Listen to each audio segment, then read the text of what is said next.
है भाई सुदामा। सारे सभासद सावधान होकर खड़े हो गए और भगवान दौड़े दौड़े 7 दौड़ी पार पहुंचे और सेवक प्रभु के पीछे पीछे भागे चले जा रहे हैं। दरवाजे पर खड़े सुदामा जी को अनेक प्रकार के संकल्पों विकल्पों में गोते लगा रहे हैं कि ना जाने पहचानेगा कि नहीं पहचानेगा, उसे याद भी होगा कि नहीं। अनेक प्रकार के संकल्प। और जो भगवान ने दरवाजे पर खड़े सुदामा जी को देखा कि लपक कर दौड़कर अपनी भुजा पास में हृदय से कसकर दबा लिया। यार मेरे सुदामा, मेरा सुदामा आ गया। आनंद विभोर हुए कि दोनों नेत्र सजल हो गए भगवान के और कंठावरुद्ध हो गया। अत्यंत प्रेम की अधिकता में कोई किसी से कुछ बोल ही नहीं पा रहे हैं। भगवान ने सुदामा जी का हाथ पकड़ा और सनई सनई धीरे धीरे भवन की ओर लेकर आए। जब सभासदों की दृष्टि सुदामा जी के स्वरूप पर पड़ी तो सभी स्तब्ध रह गए।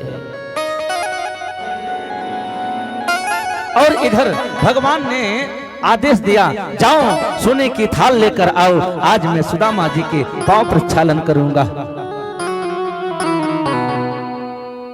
अपना पीतांबर उठाकर सुदामा जी के चरणों में लगी धूल को सनये सनये भगवान चुभे हुए कांटे निकाल रहे हैं। अनगिनत कांटे जिनकी कोई गणना ही नहीं है। ऐसे कंटक वृद्धिपात पद्मों की प्रभु ने जब देखा, जब तक रुक्मिणी जी पानी लेकर आ पाती तब तक प्रभु के नेत्रों ही से ही गंगा यमुना की धारा बह पड़ी और सुदामा जी के दोनों चरण प्रभु ने प्रक्षालित किया। ऐसे बेहाल बेबाइन सोपद कंटक जाल लगे पूनी गो, हाय महादुख पायो सखा तुम आए इतन इत दिन को। देखी सुदामा की दीन दशा, देखी सुदामा की दीन दशा, करुणा करी के करुणानी धीरोए। पानी पर को हाथ छुबो नहीं, नैनन के जल से पग धोए। पानी पर को हाथ छुबो नहीं, नैनन के जल से पग धोए। नैनन के जल से पग धोए। नरोत्तम दास जी के शब्दों में प्रीति की अधिकता में प्रभु ने नेत्रों से इतना जल बहा कि सुदामा जी के चरण धुल गए। प्यारे प्रभु प्रेमियों, रुक्मिणी जी पानी लेकर आई और यह दृश्य देखकर हक्की भक्की रह गई, स्तब्ध रह गई। खड़ी खड़ी सोचने लगी, इस अवधूत ने कौन सा पुण्य किया होगा। सारा जगत जो है मेरे जगदीश्वर के चरण कमलों की रज चाहता है, पर मेरे स्वामी इसकी चरण रज नेत्र जल से प्रक्षालित कर रहे हैं। इसके समान भाग्यशाली पूरी आत्मा कौन हो सकता है। केवल रुक्मिणी ही नहीं प्यारे प्रभु प्रेमियों, सारा जगत सुदामा जी के सौभाग्य की सराहना कर रहा है। अब भगवान अपने सिंहासन पर बैठाते हैं, बैठो। और बड़ा बाल विनोद होता है। अनेक प्रकार से भगवान स्वागत करते हैं सुदामा जी। हाथ पकड़कर बोले, मित्र बहुत थके हारे मालूम हो रहे हो, इसलिए अंतःपुर में चलकर थोड़ा विश्राम करो। और चरणोदक रुक्मिणी जी को देकर भगवान सुदामा जी के साथ भीतर गए। सुंदर स्नान कराया, वस्त्राभूषण पहनाया, विविध व्यंजनों का भोजन कराया, तांबूल निवेदन किया और उसके बाद सुदामा जी महाराज को रुक्मिणी जी आज जितनी 108 पटरानियां हैं बारी बारी से सबको बुलाकर प्रणाम करवाते हैं भगवान। अब तो सुदामा जी आशीर्वाद देते देते थक गए। कहा यार कितनी देवियां हैं, कहा 16,108 है, अभी देखते जाओ।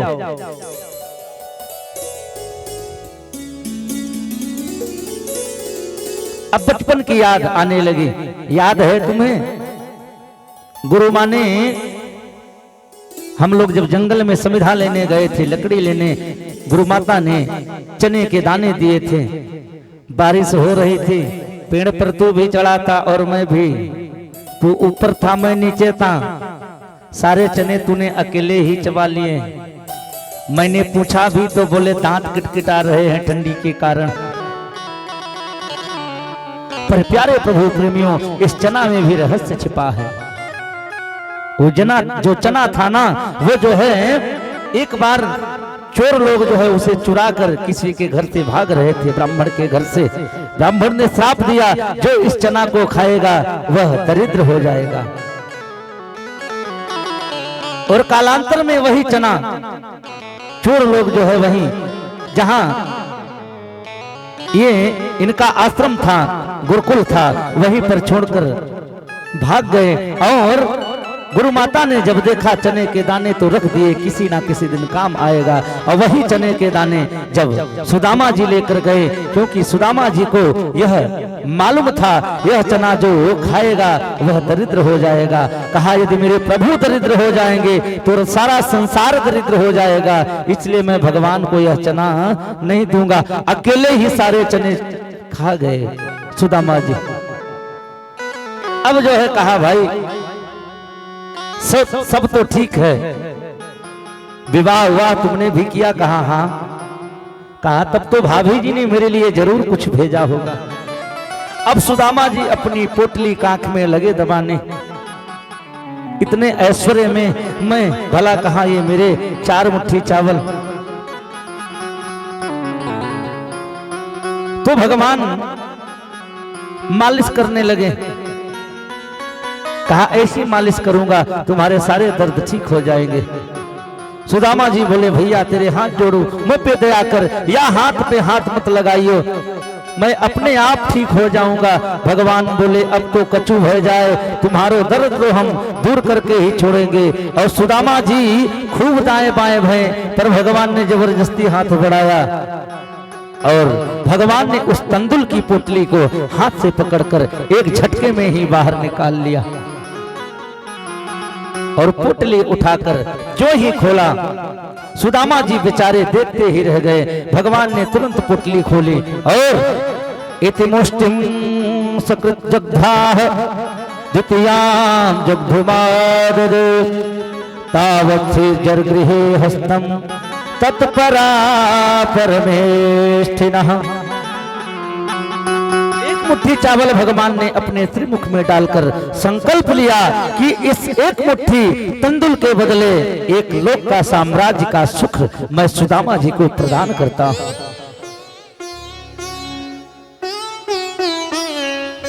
दूसरी मुट्ठी चावल प्रभु ने हाथ में लिए कि रुक्मिणी जी ने हाथ पकड़ लिया, इशारा किया प्रभु अब सब कुछ दे देंगे क्या? स्वयं सुदामा बनना चाहते हो?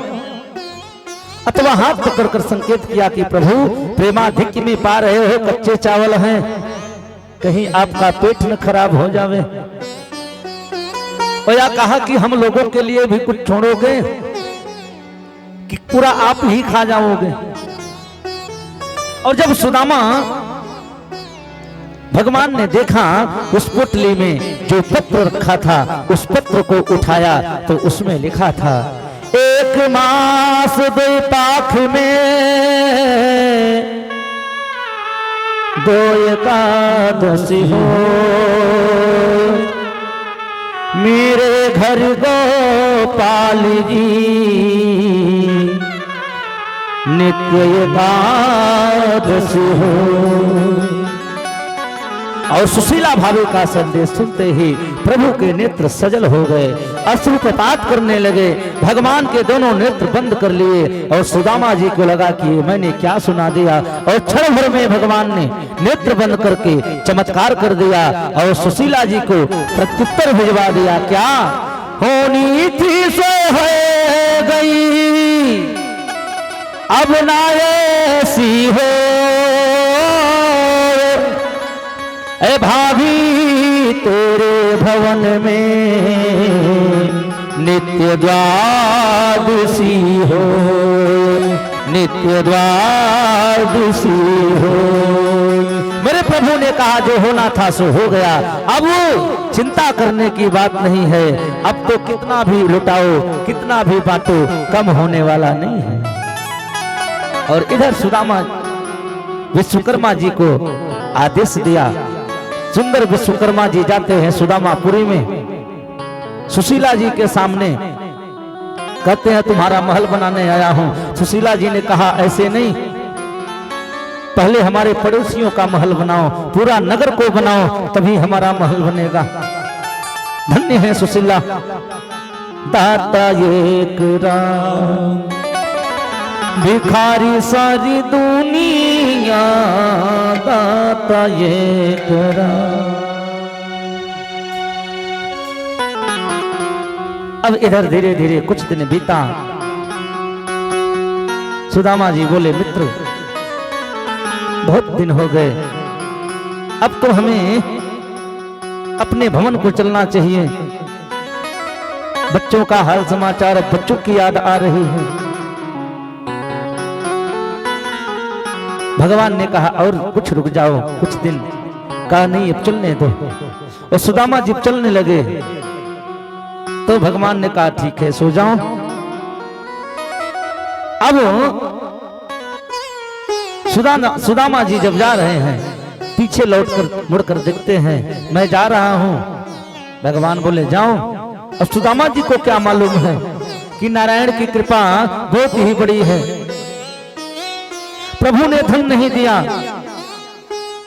बड़ी कृपा की, ये भी नारायण की कृपा है। यही सब सोचते हुए सुदामा जी जब घर आए, अब घर आकर क्या देखा, जहां टूटी फूटी झोपड़ी पड़ी हुई थी वहां पर इतना दिव्य भवन देखा कि सुदामा जी के होश उड़ गए। अरे राम राम, कहीं लौट कर फिर कर मैं दोबारा द्वारिकाधीश तो नहीं आ गया। ये भवन तो बिल्कुल द्वारिकाधीश के भवन जैसा है, पर नहीं रास्ता तो मैं बिल्कुल ठीक आया हूं। ये महल कौन है? मेरी कुटिया या जगह ही हती पक्की बात है। महल के चक्कर काटते हुए आंखें फाड़ फाड़ कर महल को देख रहे हैं सुदामा जी।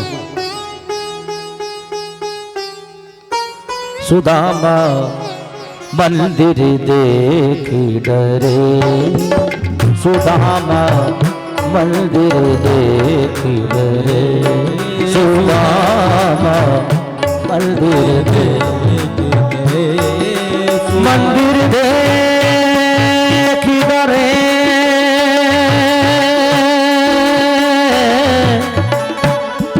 मंदिर देखी डरे डरे, सुदामा मंदिर देखी डरे, सुदामा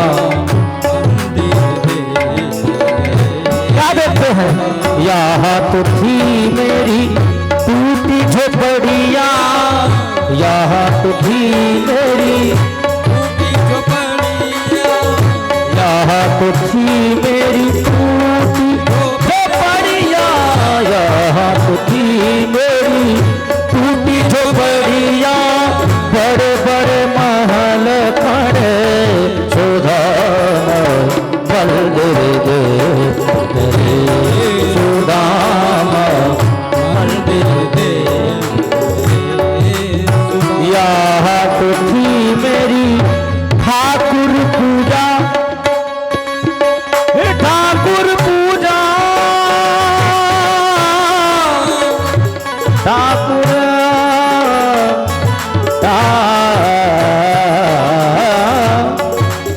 यहाँ तो थी मेरी ठाकुर पूजा, हाय गय बदन पड़े, सुदामा कर मंदिर देखी,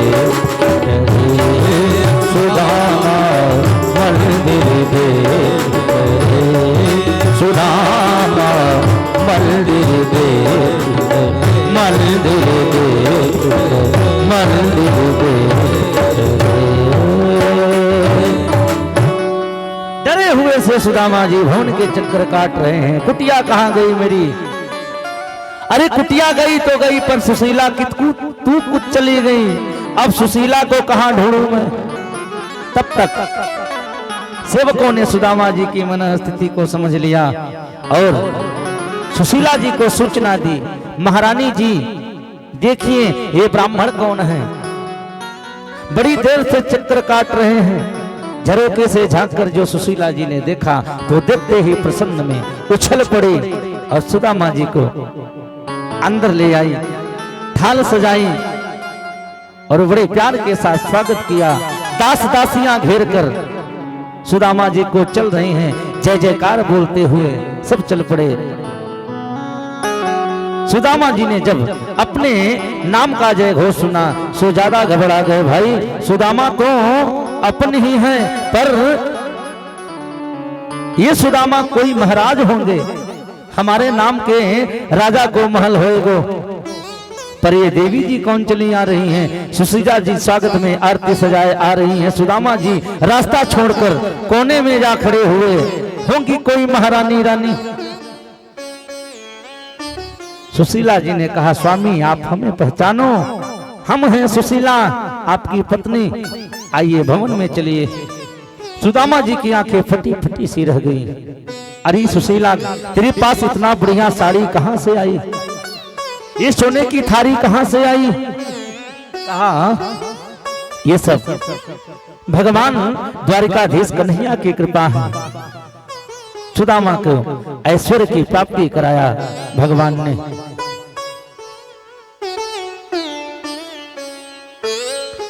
बोलो राधे राधे।